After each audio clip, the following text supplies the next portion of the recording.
Bonjour à tous et bienvenue dans le podcast Objectif Client. Je suis Agathe Curis, consultante en stratégie chez Anomia, le cabinet de conseil exclusivement dédié aux avocats. Au cours de nos différentes missions, nous avons constaté que certains avocats gagneraient à davantage connaître leurs clients. C'est pourquoi nous avons créé ce podcast. Aujourd'hui, j'ai le plaisir d'interroger Olivia Siksik, Senior Legal Counsel chez Vinted, la plateforme de revente de vêtements de seconde main. Je vous souhaite une bonne écoute, à bientôt. Bonjour Olivia, merci beaucoup d'avoir accepté de participer à ce podcast. Olivia, tu es responsable contentieux chez Vinted. Avant de commencer, est-ce que tu peux nous parler un petit peu de ton parcours, te présenter, nous parler de ce que tu fais aujourd'hui? Alors bonjour Agathe, merci beaucoup de me recevoir, je suis ravie de participer à ce podcast. Donc je m'appelle Olivia, je suis aujourd'hui responsable contentieux groupe chez Vinted.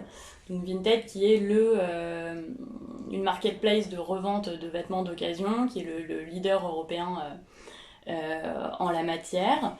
Euh, donc, c'est une société donc, lituanienne qui est en pleine croissance et qui cartonne dans pas mal de pays européens aujourd'hui.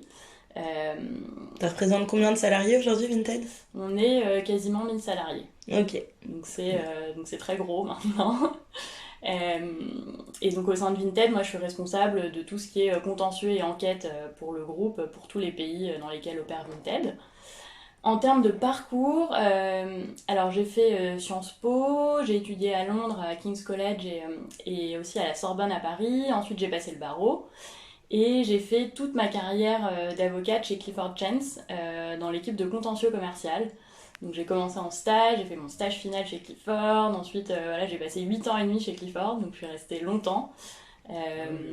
Voilà, j'ai rencontré mon mari chez Clifford, j'ai fait plein de choses passionnantes jusqu'au moment où j'ai eu envie de changer un peu de vie. Très bien. Donc, qu'est-ce qui a motivé ton envie d'aller en entreprise finalement? Alors il y a pas mal de choses.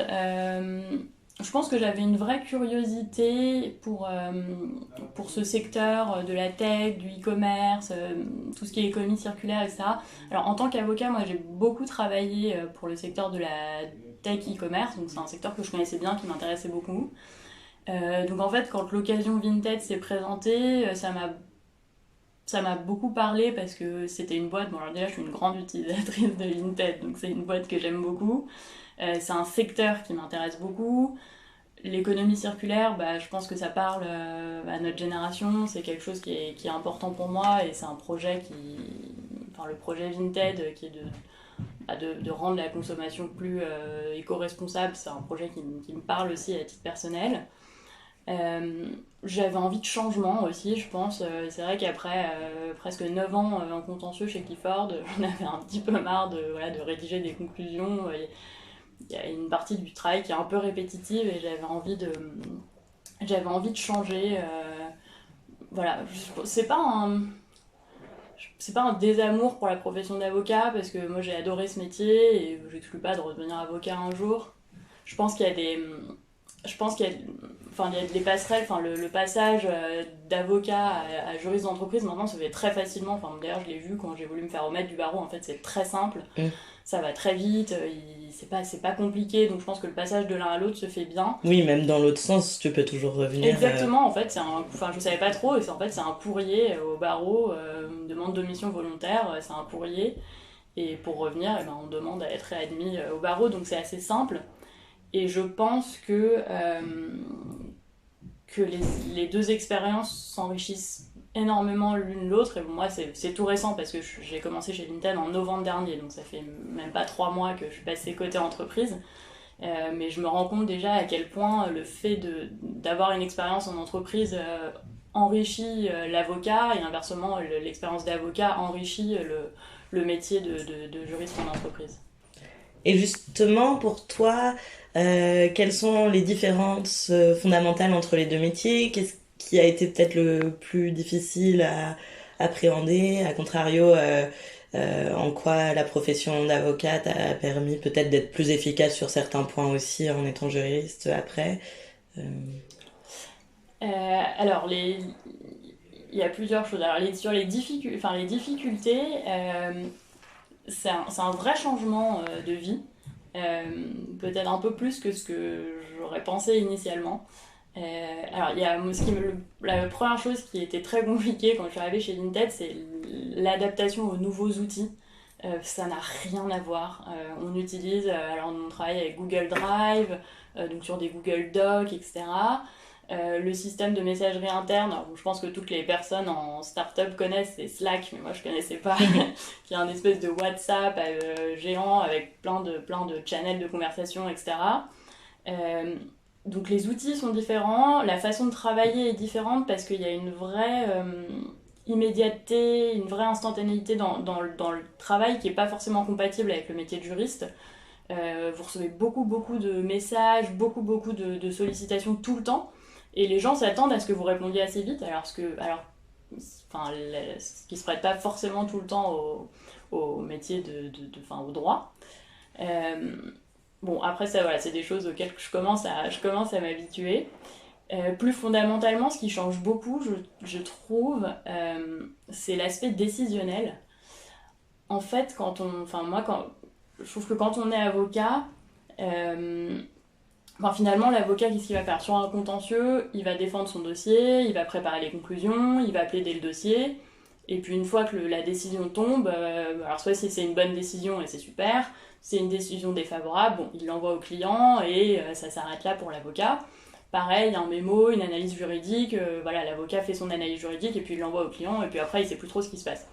Quand on est côté entreprise, on est vraiment responsable de ces sujets et il y a cet aspect décisionnel qui est très important qui fait que voilà, et ça c'est très nouveau pour moi, c'est à moi en fait maintenant de prendre les décisions euh, et c'est pas évident, c'est assez compliqué. Pour te donner un exemple récent, on a une problématique très sensible avec potentiellement un impact business qui est très important. On a fait faire trois mémos par trois cabinets d'avocats différents, des gros cabinets, très belle réputation, etc. On a trois avis juridiques différents. Ah Et oui. en fait, toi, t'es côté entreprise, tu reçois les analyses, et en fait, bah, c'est à toi de les analyser, et puis de donner ton avis, et de dire, voilà, qu'est-ce qu'on fait au regard de ça. Et en fait, toute cette partie-là du métier, enfin toute cette partie vraiment responsabilité et décision, c'est quelque chose qui est très nouveau et qui est pas évident. J'apprends et qui est vraiment une nouvelle partie du job. Très bien. Et sur le côté business, tu parlais d'impact business à l'instant. Est-ce que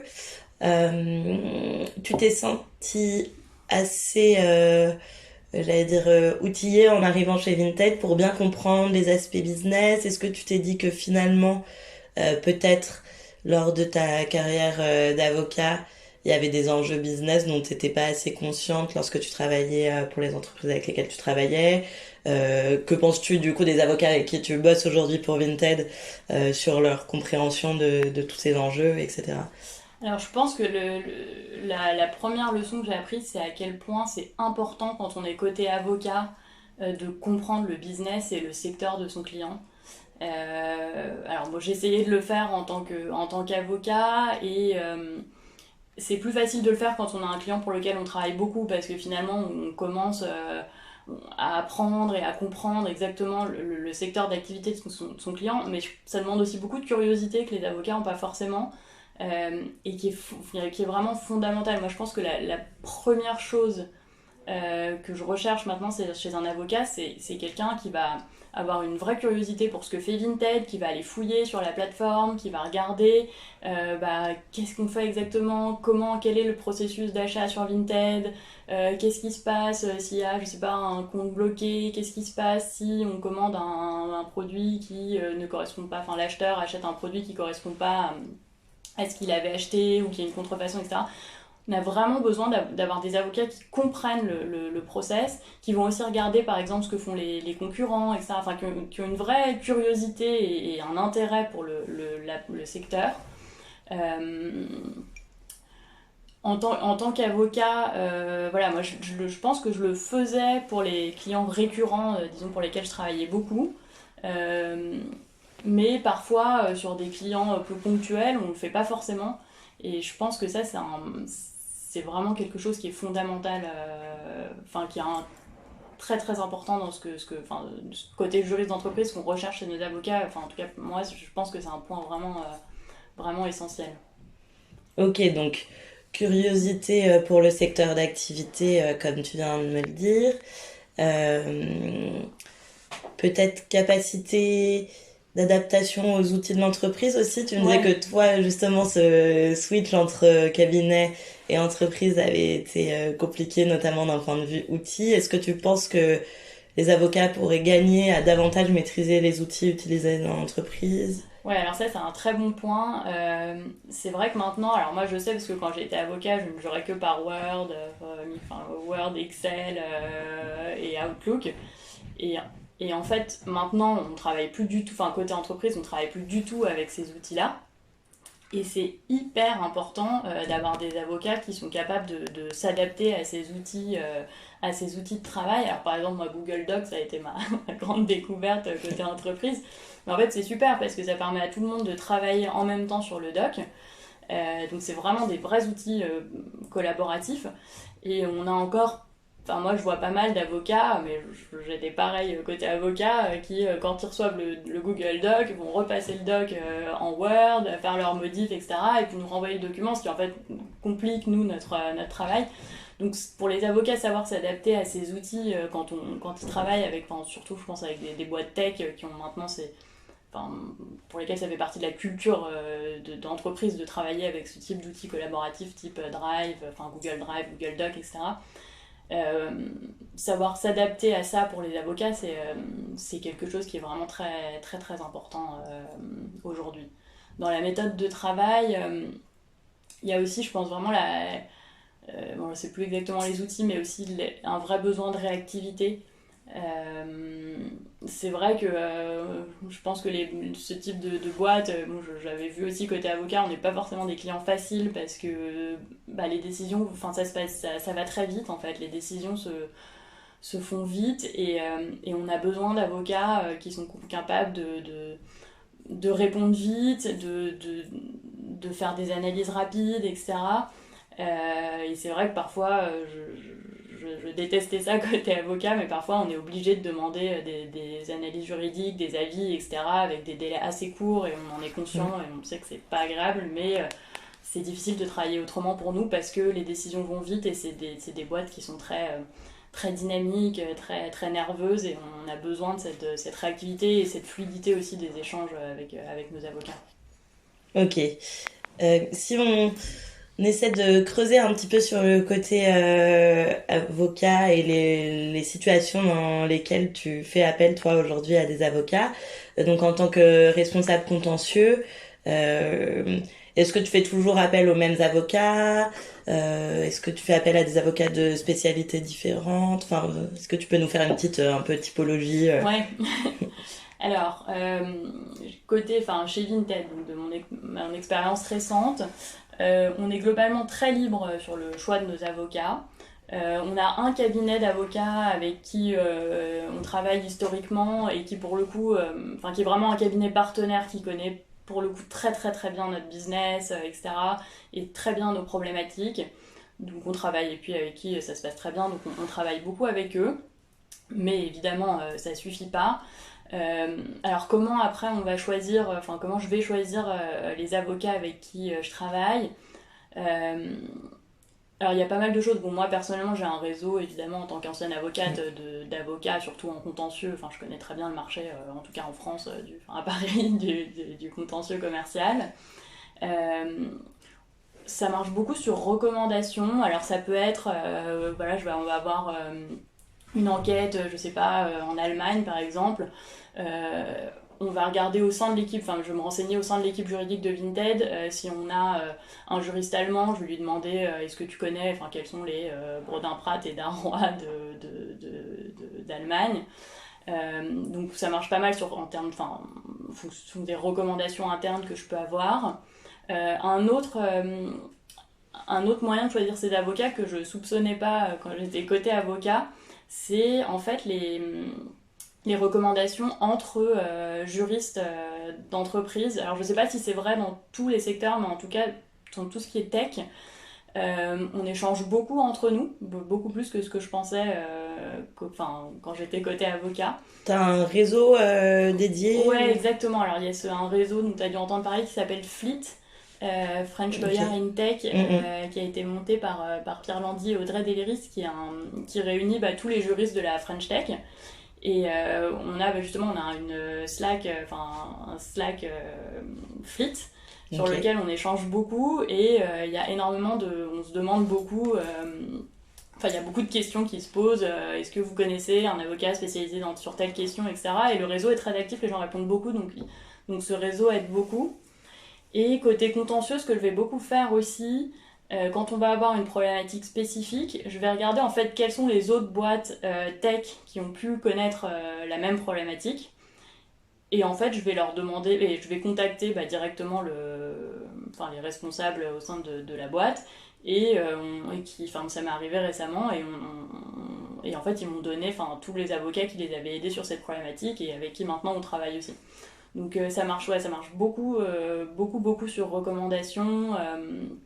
Et effectivement, beaucoup entre juristes, évidemment internes Vinted et plus globalement tech. C'est un ouais, je pense que c'est le canal principal de choix des avocats, surtout quand c'est sur des problématiques un peu nouvelles, très spécifiques à la tech, ou dans des pays où, voilà, moi personnellement, je connais pas forcément de cabinet d'avocats, je sais pas, en Pologne, en Allemagne ou en Italie, à part évidemment les gros cabinets, donc ça aide beaucoup. Et tu me disais à l'instant que par exemple si tu devais travailler en Allemagne, enfin si tu devais faire appel à des avocats en Allemagne, t'allais te renseigner pour connaître le Prat allemand, etc. Euh, Est-ce que ça veut dire que a priori tu préfères travailler quand même avec des cabinets qui ont un peu pignon sur rue et qui ont une réputation assez installée, je dirais. Ou par exemple, si en demandant des recommandations à tel juriste dans telle autre entreprise ou à quelqu'un de ton réseau, si cette personne te conseille plutôt un avocat indépendant, est-ce que tu irais ou est-ce que tu as quand même besoin un peu d'une assise qui Mm. serait constituée par la réputation d'un gros cabinet, ou en tout cas d'un cabinet réputé, on Ouais, va dire. ouais. Et c'est une très bonne question. Alors moi, depuis que je suis arrivée, bon, comme je suis arrivée assez récemment, pour l'instant, j'ai fait appel à des cabinets plus internationaux, gros cabinets, parce que ça permet c'est plus facile de défendre aussi ce choix de cabinet en interne, plutôt qu'un avocat indépendant qui est moins connu, surtout dans des pays que je connais pas. Alors je pense que la réponse est différente pour la France et pour les pays étrangers. C'est vrai que pour les pays étrangers, moi je connais pas les cabinets locaux, je connais pas les avocats, je connais pas leur réputation. Donc c'est quand même le fait de faire appel à des cabinets qui ont pignon sur rue, ça permet quand même de garantir une certaine qualité de service. En France, c'est différent, alors notamment en contentieux. Moi, je connais plein d'avocats excellents qui ont monté leur cabinet, leur boutique en contentieux, etc. Bon, c'est pas encore le cas, mais je serais ravie de pouvoir travailler avec eux parce que je sais que c'est des prestations qui sont équivalentes à celles des gros cabinets avec des gens très disponibles, très réactifs.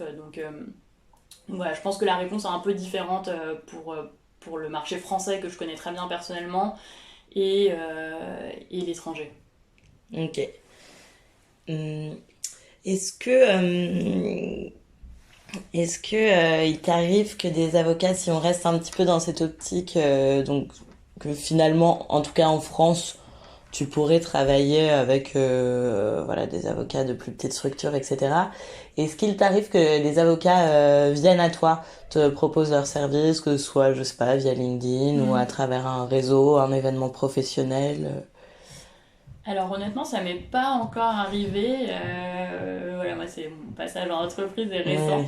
Ouais. Ça m'est pas encore arrivé, mais en tout cas, pourquoi pas, c'est pas du tout. Enfin, c'est quelque chose qui me dérangerait pas et même au contraire qui pourrait être super. D'autant que je me rends compte en passant côté entreprise, c'est assez difficile en fait de trouver des bons avocats. surtout sur des sujets très spécialisés. Par exemple, nous, un sujet chez Vinted qui est très important pour nous, c'est tout ce qui est sustainability, donc tout ce qui est écologie, éco-responsabilité, etc. Et en fait, typiquement sur ce sujet, on aurait besoin d'un cabinet vraiment spécialisé sur ces problématiques. Et en fait, c'est pas évident de. Alors, c'est peut-être un problème de, je sais pas, la façon dont les avocats communiquent, etc. Mais c'est pas évident, moi j'ai regardé, de trouver un cabinet qui est vraiment très bon, spécialisé sur ces problématiques. Est-ce qu'en contentieux sur ces problématiques, enfin sur ces sujets, quelles sont les problématiques justement? C'est tout ce qui concerne notamment les communications sur le caractère responsable des activités de la société, etc. Enfin, le greenwashing. Oui, être sûr que vous fassiez pas de greenwashing sans le vouloir, quoi. Ouais. Et sachant que c'est un sujet qui est vraiment important pour Vinted, parce qu'on travaille vraiment là-dessus. Et donc et savoir est-ce qu'on peut communiquer sur ce genre de choses, etc. C'est très compliqué. Tout ce qui est communication verte, il y a des recommandations de la RPP, ils sont très très longs, etc. Donc c'est des sujets qui sont compliqués.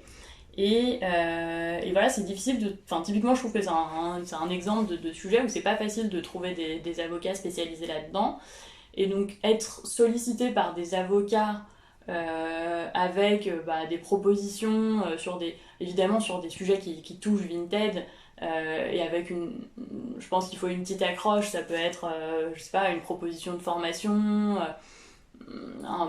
partager je sais pas, une actualité, une jurisprudence qui est pertinente pour l'entreprise ou ce genre de choses. C'est quelque chose, oui, qui serait, voilà, ça m'est pas arrivé, mais oui. Je trouverais ça super. Que t'accueillerais. Exactement. Les bras grands ouverts. Exactement. Je vois. Je repense à quelque chose que tu m'as dit au départ. Tu me donnais l'exemple du juriste décisionnaire en disant que là, tu avais demandé un mémo à 3 cabinets sur une problématique que vous rencontrez. Est-ce que c'est systématique lorsque vous avez, lorsque vous devez faire appel à un cabinet d'avocats, que tu demandes à plusieurs cabinets et qu'ensuite Alors, demander, en tout cas de mon expérience pour l'instant, demander la même analyse à plusieurs cabinets, on le fait pas souvent, mais on le fait sur les questions qui sont vraiment touchy et qui sont compliquées. Typiquement, cette question est compliquée d'ailleurs, puisque les réponses sont différentes, c'était compliqué. Mais donc demander plusieurs fois la même analyse, on le fait pas automatiquement. C'est sur les sujets avec des enjeux importants et des questions juridiques complexes. En revanche, quand on choisit un cabinet, on peut les mettre en concurrence. On le fait. Ça permet, il y a évidemment la question des honoraires qui joue. Ça permet aussi de regarder quelle est vraiment l'expérience des avocats en question sur la problématique en jeu. De tester aussi le fit humain, parce que, en tout cas pour moi, c'est quelque chose qui est très important aussi de bien s'entendre avec mon avocat, de pouvoir se passer un petit coup de fil facile, avoir cette fluidité d'échange avec des gens et qui humainement ça fit bien. C'est quelque chose aussi qu'on néglige peut-être un peu côté avocat, mais qui est très très important. Okay. Donc ça arrive, oui, qu'on mette aussi en concurrence 2 ou 3 cabinets sur un dossier en fonction, pour prendre en compte tous ces critères. Sur la question du fit humain, justement. Donc toi, tu disais à l'instant que tu aimes bien pouvoir joindre ton avocat au téléphone comme ça, de manière assez spontanée. Globalement, c'est ton mode de communication privilégié avec les avocats avec lesquels tu travailles? Est-ce que tu es plus texto, mail, coup de fil? Comment ça fonctionne? Alors, je dirais beaucoup les emails, parce que l'avantage des emails, c'est que ça permet quand même d'avoir aussi toutes les personnes intéressées dans la boucle et de pas perdre d'informations, ce qui peut être plus le cas avec le téléphone.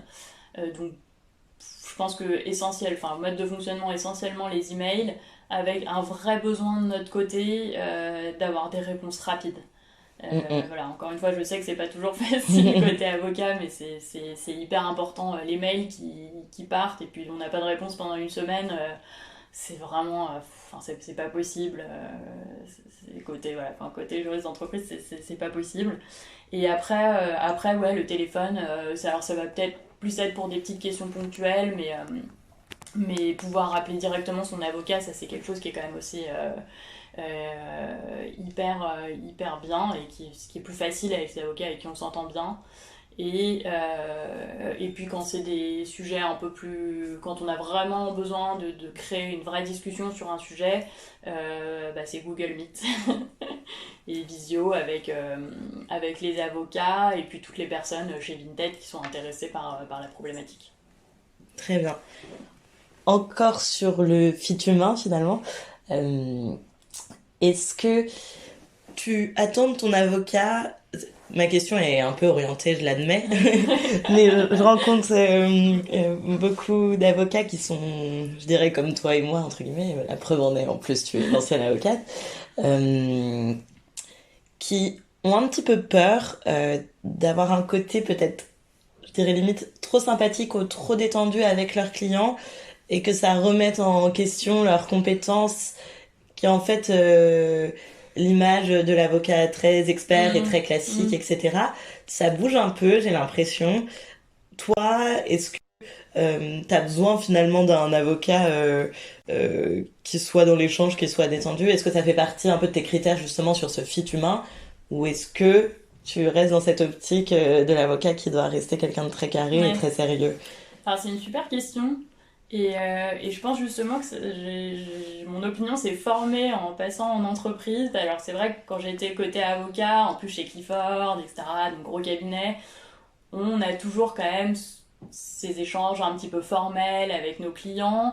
Et parfois on a des clients justement qui étaient un peu plus friendly et on savait, enfin en tout cas moi je savais pas forcément comment réagir à ça parce que justement pour pas rentrer dans ce côté un peu friendly, enfin c'est pas évident. Et maintenant que je suis côté entreprise, très honnêtement, j'ai aucun problème à avoir un avocat qui va être plus friendly, avec qui, surtout voilà, moi je suis ancienne avocate, souvent je vais travailler avec des avocats qui ont mon âge, ou qui sont plus jeunes, ou à peine plus âgés. Et en fait, j'ai aucun problème à avoir cette relation un peu moins formelle, un peu moins officielle. Avec mes avocats. Enfin, je pense que c'est assez personnel aussi, les réponses sont personnelles sur ce sujet, mais bon, personnellement, je trouve ça me dérange pas du tout, et au contraire, je trouve que ça va permettre des échanges plus fluides, plus faciles, que la position, voilà, toujours très, très formelle, etc., que, que, qu'adoptent beaucoup les avocats. Ouais. Ok. Est-ce que tu serais choqué ou tu es choqué si jamais ça t'est déjà arrivé d'un avocat qui t'enverrait finalement un questionnaire de satisfaction, ce genre de choses? Est-ce que les avocats qui seraient un petit peu proactifs dans une démarche, alors peut-être commerciale entre guillemets, est-ce que tout ça ce sont des choses qui te choquent ou des choses où tu prendrais le temps d'y répondre? Qu'est-ce que t'en penses? Alors, je l'ai jamais vu, mais je trouve que c'est une super idée. Parce que finalement, on n'a pas l'occasion de... C'est une très bonne question. En fait, quand on est client d'avocat, on n'a jamais l'occasion de faire un feedback sur son avocat. Les seules fois où on donne un peu son avis, c'est pour les questions, les classements Chambers, Legal 500, etc. Mais bon, évidemment, là, l'idée, c'est pas de dire du mal de son avocat. Et en fait, on n'a jamais... C'est vrai que c'est un des rares prestations, en fait, il n'y a jamais de feedback qui est fait par les clients. Alors, dans les cabinets d'avocats, il y a des feedbacks internes sur les avocats, etc., mais ça vient jamais du client. Et il y a tellement de choses qui peuvent être améliorées en discutant, mais finalement, l'occasion se présente jamais. Non, je pense que c'est une super idée et typiquement avec des cabinets avec lesquels on travaille beaucoup, on a une vraie relation récurrente, je prendrai le temps de le faire et je pense que ça peut être très utile. Surtout, bon, c'est compliqué de dire, enfin, surtout quand, en fait, comme il n'y a pas de forum de discussion pour ça, en tout cas, moi, dans ma carrière d'avocat, j'ai jamais eu un moment pris avec un client où on a fait un vrai feedback sur qu'est-ce qui va pas, qu'est-ce que vous pourriez améliorer dans la façon dont vous travaillez, etc. Et donc, comme on n'a pas ce forum de discussion, finalement, on va jamais le dire. Par exemple, moi récemment, voilà, j'ai eu un doc fait par un cabinet où ça n'allait pas du tout. Enfin, on a tout refait, enfin, ça n'allait pas du tout. Et finalement, ce feedback, je vais jamais le faire parce que voilà, on n'a pas ce forum, on n'a pas ces discussions-là avec nos avocats. Donc créer ces discussions sur, voilà, via je sais pas, un questionnaire de satisfaction ou se dire qu'une fois par an, avec les cabinets partenaires, on fait un point pour discuter de ce qui s'est bien passé, ce qui s'est moins bien passé. Je pense que c'est une super idée. Très bien. Et tu disais, ça pourrait permettre d'améliorer pas mal de choses, je suis sûre, etc. Est-ce qu'il y a certaines de ces choses que tu identifies déjà de manière un petit peu récurrente? Ou est-ce que c'est vraiment du cas par cas Je pense que c'est un peu du cas par cas. Il y a le côté, ça rejoint ce qu'on disait tout à l'heure, sur vraiment le besoin de s'intéresser vraiment à notre activité, à ce qu'on fait, à ce que font nos concurrents, etc. Euh, Assurer cette réactivité dans les échanges, même pour dire, enfin moi pour le coup c'est vraiment quelque chose qu'on m'a appris quand j'étais avocat, quand on reçoit un mail, on accuse réception et on dit voilà, je regarde, merci beaucoup, bien noté, je regarde. Donc moi j'ai besoin de, quand j'envoie quelque chose, qu'on me dise ok, bien reçu, merci, même si on me répond pas évidemment dans la minute. Donc peut-être cette réactivité dans les échanges, c'est un point qui est important. Et puis après, parfois, ça peut être voilà, sur certains dossiers, il y a telle chose qui a été mal comprise. Euh, Assurer aussi une bonne, ça fait partie aussi d'assurer une bonne communication, parce que parfois, peut-être que les instructions vont pas être claires aussi de côté Vinted, enfin de mon côté. Et dans ce cas-là, c'est important que les avocats nous le disent aussi, donc assurer une communication fluide, parce que parfois, c'est vrai qu'il y a il peut y avoir des mismatchs parce que les instructions n'étaient pas forcément suffisamment claires pour les avocats, et dans ce cas-là, c'est aux avocats de dire, de demander plus d'informations, etc. Et donc tout ça, c'est des points, avec des exemples particuliers de dossiers, mais c'est des points qui valent le coup d'être discutés, je trouve, entre le client et son avocat, surtout dans le cadre avec les cabinets avec lesquels on travaille beaucoup.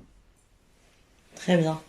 Dans la lignée un petit peu de ce questionnaire de satisfaction, je Ouais. dirais, est-ce que un avocat dont tu serais satisfaite, évidemment, qui te demanderait des mises en relation, des recommandations, alors je pense peut-être avoir ma réponse vu que tu disais tout à l'heure que toi-même, lorsque tu cherches un avocat, tu as tendance à demander dans ton réseau, etc.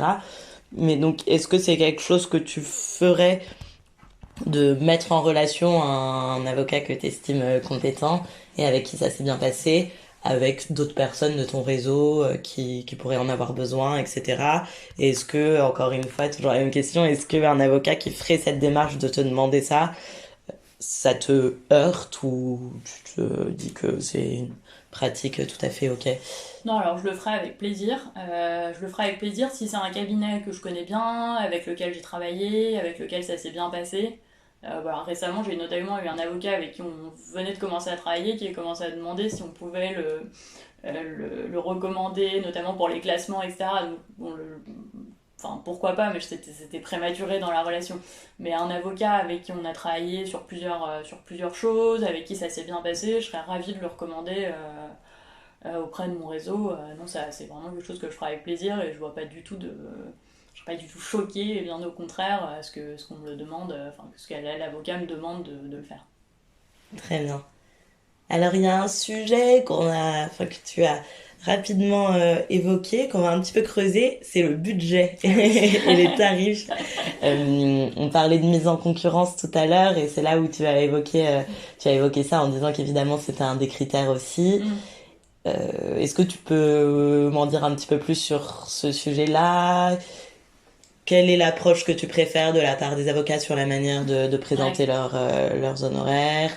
Toi, quelles sont tes exigences aussi en tant que juriste au sein de Vinted Mm. sur ces sujets-là? Est-ce que tu as des budgets qui sont Ouais, imposés, ouais. etc., etc. Enfin voilà, est-ce que tu peux nous en dire un petit Ouais. peu plus? Alors, le point principal, je sais que c'est pas facile quand on est avocat pour avoir changé récemment, mais le plus important quand on est côté entreprise, c'est vraiment la prévisibilité des budgets. De nous pouvoir anticiper. Alors pour l'instant, on a de la chance chez Vinted, on est assez libre sur le choix de nos avocats, sur les budgets, etc. Mais par contre, on doit anticiper, on doit dire, voilà, tel mois, pour tel mois, tel trimestre, j'anticipe tel budget, etc. Donc vraiment, je pense que le point principal, c'est la prévisibilité. Je sais que c'est pas facile quand on est avocat de faire des budgets, mais il faut vraiment faire cet effort. Je pense que je trouve que les avocats le font pas forcément suffisamment. Donc ça peut passer par différents modes de facturation. Moi, ce que je trouve pas mal, c'est les plafonds, parce que ça permet de... Alors les forfaits, c'est super quand on est client, parce que ça permet d'avoir Voilà, on sait que c'est un forfait, c'est fixe, et ça, pour le coup, c'est super en termes de prévisibilité. Mais c'est pas forcément ce qu'il y a de plus intéressant, d'ailleurs, ni pour le client ni pour l'avocat, parce que pour le client, ça peut être finalement la facturation, enfin le nombre d'heures peut être inférieur au forfait, et inversement, problématique inverse pour l'avocat. Je trouve que les plafonds, c'est pas mal, parce que voilà, ça permet de plafonner, de savoir qu'on a un montant maximum, et en termes d'anticipation, c'est bien. Donc temps passé avec maximum 10 heures, quoi, ouais, admettons. Exactement. Voilà, okay. Par exemple, les tel mémo, j'anticipe que ça va être entre... Enfin, l'avocat va me dire, j'anticipe que c'est entre 10 et 15 000, et on va se mettre d'accord pour plafonner à 13 000, par exemple. Ok. Donc ça, c'est un truc que je trouve pas mal. On n'a pas de problème... Enfin, moi, je comprends que les honoraires soient élevés, et si le service est vraiment super, on n'a pas de problème à payer des honoraires qui sont élevés, mais voilà, il y a vraiment ce besoin d'anticipation et de prévisibilité. Et aussi, quelque chose que je trouve que les avocats ne font pas du tout, en tout cas que moi je faisais pas côté avocat, et qui est vraiment important, c'est de tenir le client informé de l'évolution des budgets. Et ça, okay. On n'a pas ces réflexes-là, je trouve, quand on est en cabinet.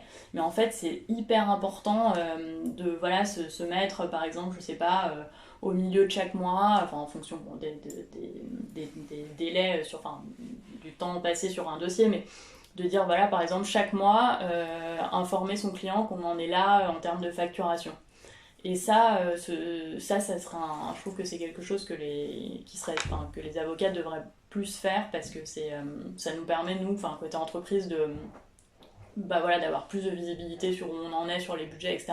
Surtout que parfois il y a des cabinets qui vont facturer en retard.